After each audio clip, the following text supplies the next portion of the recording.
The most important essay of all. Alright guys, we need to answer this truthfully.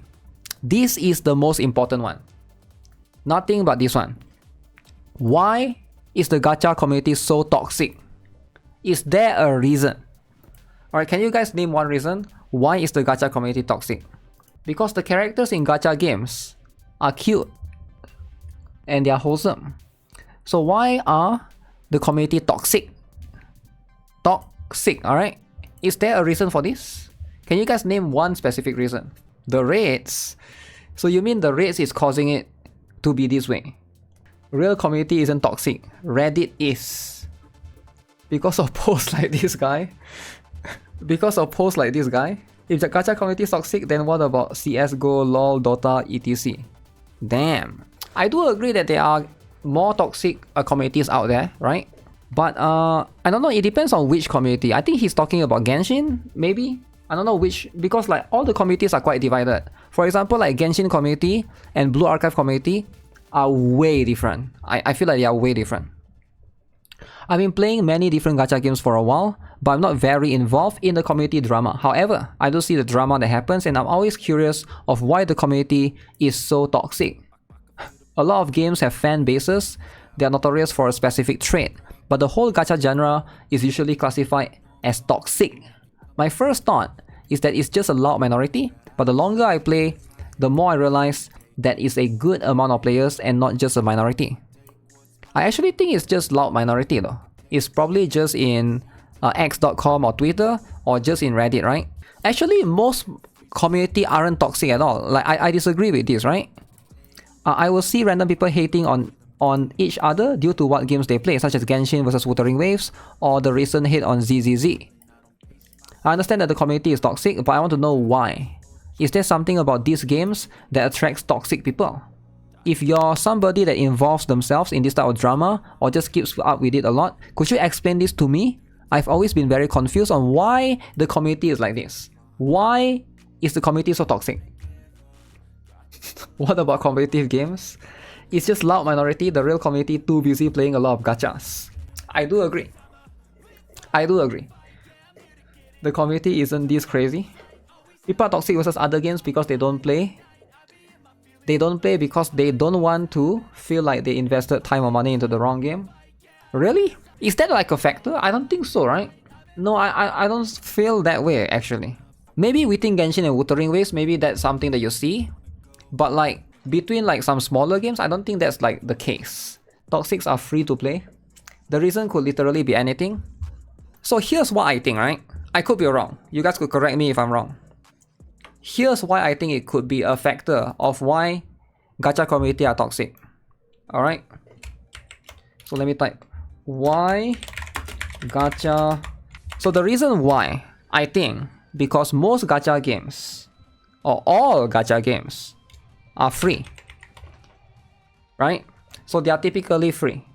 So that means you get a lot of players. So what does this mean? What does being free means? Being free means two things. You attract a lot of people with lots of free time. Because these people, they have a lot of free time. They don't work. They have a lot of free time. So when this is a thing, this is a case. broke boys, they are jobless, they stay at home. So they tend to, you know, you attract this kind of people, number one. Number two, because it's free, easily accessible to kids and teenagers.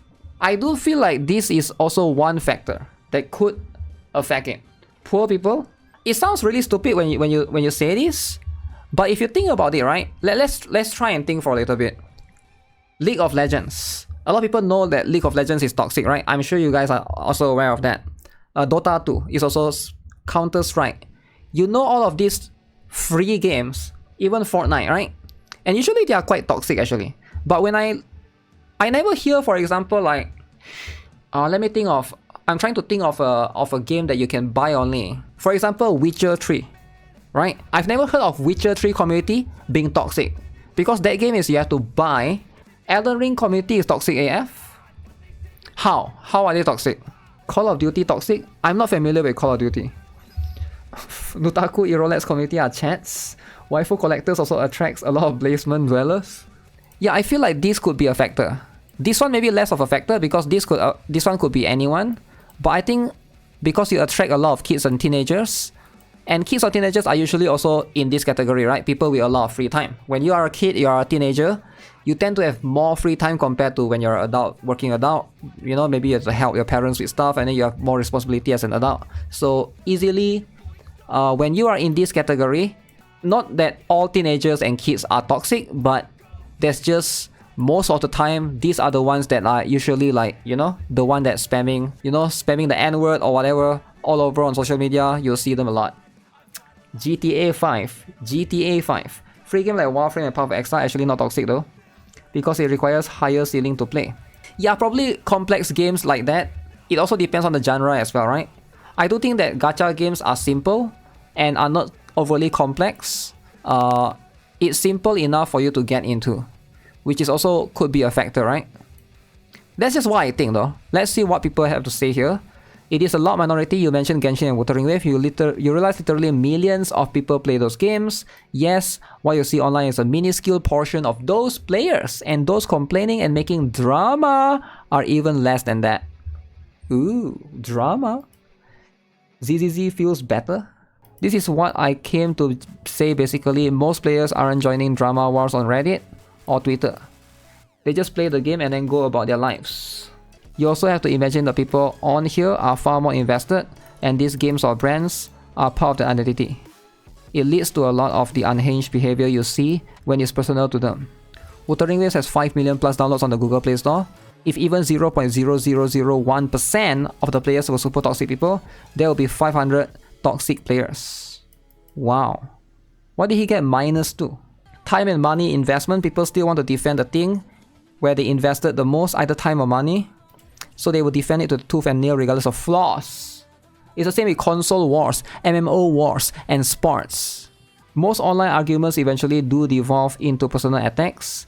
Many people can't stay on topic and keep on the conversation about the game. This ain't just a gacha game thing. People fight over things like they are from the movie, franchises, politics, rappers, and sports teams. It's a human thing. I think tribalism is a huge factor as well, yeah, definitely. Tribalism is a thing that some people have been pushing around the narrative, right?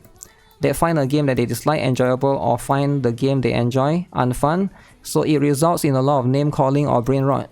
It's not just gacha communities, it's actually everywhere. The bigger the community, the more noticeable its extremes become. I've been noticing it in more and more communities. It just feels most prominent in the gacha community since it's always rapidly growing. If I want to support the game I top up. Do I think Crane Machine is gambling? I'm not sure actually, because that one is I feel like it is, but some people say that you can have skills for that. I'm not sure what skills you can have for that. Maybe if you practice it a lot, there could be some skills involved. Those things are like more complex, right? It's not just as simple as, because you're literally controlling the crane, and if you're familiar with it, you sort of know. The more popular the game is, the more toxic the game will be. I feel like there are some that are less toxic. For example, like Blue Archive seems more chill, right? Sure, there are sometimes like some occasions where things do happen, but in most cases, no, I think it's fine. I think Blue Archive one is fine, right? Nearly all mobile games are free to play. Free means attract. Yeah, this is like literally the one thing that I mentioned as well. It attracts a large people, and few of them have entered mainstream audiences. Genshin is unfortunately easiest example. Definitely true, right? It attracts a lot of people. Very, very easy for them to go into. Most popular gacha games invoke other communities as well, namely otaku culture, but others as well like racing fantasy. While not making it any more toxic, it does introduce issues that used to present in said original culture. There's also the jealousy factor. If something is big enough, people will start praying for its downfall. That sometimes do happen, yeah, you're right. That sometimes do happen. That happens a lot actually. But actually, I don't think it's jealousy. I think it's just, you know, when a game is famous, it tends to attract more haters. And that's just how it is, right?